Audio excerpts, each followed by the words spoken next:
President Donald Trump আসলে নতুন যে বক্তব্যটা দিলেন, কংগ্রেস চাইলে তাকে অপসারণ করতে পারে। কিন্তু ডোনাল্ড ট্রাম্প তো আপনারা জানেন সবাই যে উনি খুবই পলিটিক্যালি মোটিভেটেড লোক। তিনি চান শুধু এক্সিকিউটিভ ব্রাঞ্চে না, এমনকি লেজিসলেচার অথবা অন্যান্য যে ব্রাঞ্চ রয়েছে জুডিশিয়াল, সেখানেও তিনি প্রভাব বিস্তার করতে চান। সেটা তার স্বভাব। এমনকি ডোনাল্ড ট্রাম্প জেরোম পাউলকে সরিয়ে যাকে স্থলাভিষিক্ত করতে চান, সেই ভদ্রলোকের নাম হচ্ছে হ্যাসেন। এমন কোন পরিস্থিতি তৈরি করা হচ্ছে যাতে ফেড চেয়ার নিজেই চলে যান? প্রেসিডেন্ট কিন্তু তাকে ফায়ার করতে পারে না। প্রেসিডেন্ট ফায়ার, এই সাংবিধানিক প্রতিষ্ঠানে কাউকে ফায়ার করতে গেলে আপনাকে কংগ্রেসের মাধ্যমেই সেটা করতে হবে। দেখেন, আমেরিকার ইকোনমির উপরে, আমেরিকার ইকোনমি কিন্তু একটা হচ্ছে বিশ্বাসের জায়গা, একটা সাইকোলজিক্যাল জায়গা। আমেরিকার এই বিশ্বাসের জায়গাটা, আমেরিকা যে আফটার সেকেন্ড ওয়ার্ল্ড ওয়ার তৈরি করতে পেরেছে, এটার উপর, এই ক্রেডিটের উপরেই কিন্তু ডিপেন্ড করে world economy. President Donald Trump এবং ফেড চেয়ার জেরোম পাওয়েলের মধ্যে যে একটা ঠান্ডা যুদ্ধ চলছে, অনেকদিন ধরে চলছে। কারণ যখনই প্রেসিডেন্ট বলেছিলেন ইন্টারেস্ট রেট কমাতে, তখনই ফেড চেয়ার বলেছেন তার কোনো যৌক্তিকতা নেই এবং বর্তমান অর্থনৈতিক পরিস্থিতি এটিকে সমর্থন করে না কোনোভাবেই ইন্টারেস্ট রেট কমিয়ে আনাকে। তারপর থেকেই ডোনাল্ড ট্রাম্প নানাভাবে ইঙ্গিত দেওয়ার চেষ্টা করছেন, তাকে রাখবো, তাকে রাখবো না, এই ধরনের নানা বিষয়। প্রফেসর ডক্টর এম খালেকুজ্জামান, আপনার কাছে জানতে চাই, যে বিষয়টি ঘটছে, প্রেসিডেন্ট ডোনাল্ড ট্রাম্প আসলে নতুন যে বক্তব্যটা দিলেন, কংগ্রেস চাইলে তাকে অপসারণ করতে পারে, কি বুঝাতে চেয়েছেন বলে আপনার কাছে মনে হচ্ছে? জি, ধন্যবাদ আপনাকে। আসলে জেরোম পাওয়েল চেয়ার আছেন ফেডারেল রিজার্ভের 2018 সন থেকে, অনেক দিন। অর্থাৎ সে অর্থে ডোনাল্ড ট্রাম্প তাকে নিয়োগ দিয়েছিলেন। আপনি জানেন যে ফেডারেল যে রিজার্ভের যে চেয়ার, সেটা হচ্ছে ব্যাংকের বাংলা, মানে যে কেন্দ্রীয় ব্যাংকের গভর্নর টাইপের একটা পজিশন।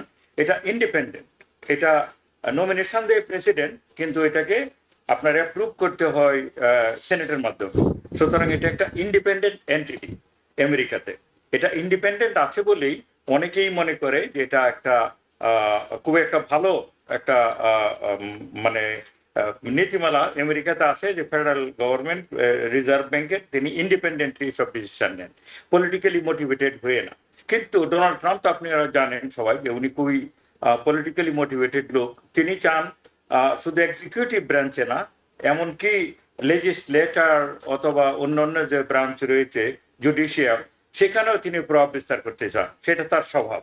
সেই সূত্রে প্রেসিডেন্ট ট্রাম্প অনেকদিন যাবতীয় চাচ্ছেন যে ফেডারেল যে ইন্টারেস্ট রেট, এটা কমিয়ে আনার জন্য। এটা আসলে বর্তমানে অনেকটাই হাই। এটা হাই মানে হচ্ছে ফেডারেল রেটটা বর্তমানে রয়েছে 4.25 to 4.5%। আসলে তারপরেও আরো অন্যান্য চার্জ যুক্ত হয়। আপনি যদি একটা লোন আনতে যান বাড়ি কেনার জন্য কিংবা গাড়ি কেনার জন্য, তাহলে আপনি 4.5 পাবেন না, আপনি পাবেন হচ্ছে ক্লোজ টু 7% বর্তমানে। এটা ট্রুলি অনেক হাই। কিন্তু এই রেটটা যে হাই, এটার কারণ কেন? এটার কারণ হচ্ছে যে আমেরিকাতে যে ইনফ্লেশন চলছিল, যে জো বাইডেনের সময় থেকে ইনফ্লেশন এক সময় 9% হয়ে গেছিল, আপনারা জানেন। কিন্তু ফেডারেল রিজার্ভ ব্যাংকের টার্গেট হচ্ছে ইনফ্লেশনটাকে কমিয়ে 2%-এর কাছাকাছি রাখতে। 2%-এর কাছাকাছি এসেছে, কিন্তু টোটালি 2% এখনো পৌঁছায়নি। এই জন্য ইন্টারেস্ট রেটটা হাই থাকে। ইন্টারেস্ট রেট হাই থাকলে যেটা হয়, আপনি আমি যারা বড়োয়ার, তারা টাকাটা ব্যাংকের কাছ থেকে যখন তখন বড় করতে পারি না। তাতে করে আমাদের হাতে ক্যাশ ফ্লোটা কম থাকে। ক্যাশ ফ্লোটা কম থাকলে ইনফ্লেশন রেট কমে আসে আস্তে আস্তে। তো ইনফ্লেশন রেট কমানোরকে উদ্দেশ্য করেই ফেডারেল রেটটাকে হাই রাখা হয়েছে। তবে ডোনাল্ড ট্রাম্প মনে করছে যে ইনফ্লেশন রেট যথেষ্ট নেমে এসছে, এখন আমাদের উচিত ইন্টারেস্ট রেট কমিয়ে ফেলা, যাতে করে জনগণ স্বস্তি পায়। স্বস্তি বলতে আর কি, যাতে মানুষ সহজে বড় করতে পারে বাড়িঘর কেনার জন্য, গাড়ি কেনার জন্য, ক্রেডিট কার্ডের জন্য। তো দুটো ব্যাপারে যুক্তি আছে। কিন্তু সমস্যাটা হচ্ছে, আপনি যদি ইন্টারেস্ট রেট হঠাৎ করে কমিয়ে ফেলেন, তাহলে মানুষ হঠাৎ করে বড় করতে শুরু করবে, প্রচুর টাকার লেনদেন হয়ে যাবে মানুষের হাতে, ইনফ্লেশন আবার বাড়তে শুরু করবে। তো সেই সেন্সে আমি নিজে ইকোনমিস্ট না, আপনারা জানেন, কিন্তু আমি মনে করি যে ইন্টারেস্ট রেট কমানোর একটা সুযোগ রয়েছে। কারণ এখন যেটা আছে, এটা হিস্টোরিকলি হাই। কারণ আপনি যদি ইউরোপিয়ান ইউনিয়নের দেশগুলিতে দেখেন, যদি এটা আমেরিকা না, কিন্তু ইউরোপের সাথে আমেরিকার যে ইন্টারেস্ট রেট, এটা খুবই এক পার থাকে, কাছাকাছি থাকে। ইউরোপের রেট খুবই কম বর্তমানে, আর আমাদের থেকে তো অনেক কম, 2-3% কম। এমনকি ডোনাল্ড ট্রাম্প জেরোম পাউলকে সরিয়ে যাকে স্থলাভিষিক্ত করতে চান সেই ভদ্রলোকের নাম হচ্ছে হ্যাসেট। তো হ্যাসেট হচ্ছে আপনার ন্যাশনাল ইকোনমিক কাউন্সিলের চেয়ার। তার একটা ইন্টারভিউ আজকে দেখছিলাম, তিনি সরাসরি বলেননি যে ইন্টারেস্ট রেটটা কমানো উচিত, তবে তিনিও পরোক্ষভাবে বলছেন যে আসলে আমাদের ইন্টারেস্ট রেট অনেক হাই, ইউরোপের তুলনায় অনেক হাই, সুতরাং কি করবেন এটা মানে ফেডারেল চেয়ার জানেন। কিন্তু তার কথাতে মনে হলো তিনিও ফেভার করেন কিছুটা রেট কাট করার ব্যাপারে। হ্যাঁ, আমি অনেকটুকু অর্থনীতির জায়গা থেকে আপনি বিশ্লেষণ করেছেন। আমি অ্যাডভোকেট আব্দুর রশিদ আপনার কাছে জানতে চাই, রাজনৈতিক দৃষ্টিকোণ থেকে জানতে চাই। সেটা হলো যে প্রথমত যদি ফেড চেয়ারকে অপসারণ করার সুযোগ প্রেসিডেন্টের নেই এবং তাকে অপসারণ করতে হলে লিগ্যাল কিছু কস্ট তৈরি করতে হয়, কিন্তু মূল যে বিষয়টি সেটি হলো তাকে যদি অপসারণ করাই হয়, সেটি কংগ্রেসের মাধ্যমে হোক কিংবা যেভাবে হোক, সেটি ফাইন্যান্সিয়াল মার্কেটে নেগেটিভ ইম্প্যাক্ট ফেলবে কিনা। এবং দ্বিতীয় যে বিষয়টি সেটি হলো যে নানাভাবেই আসলে ফেড চেয়ারকে বিব্রত করার চেষ্টা করা হচ্ছে। তার যে রিজার্ভ ব্যাংকের যে কনস্ট্রাকশন হয়েছে অর্থাৎ ইনোভেশন হয়েছে, সেইটি নিয়েও কিন্তু তার বিরুদ্ধে এক ধরনের ইনভেস্টিগেশনের মধ্যে শুরু হয়ে গেছে। অর্থাৎ এমন কোন পরিস্থিতি তৈরি করা হচ্ছে যাতে ফেড চেয়ার নিজেই চলে যান?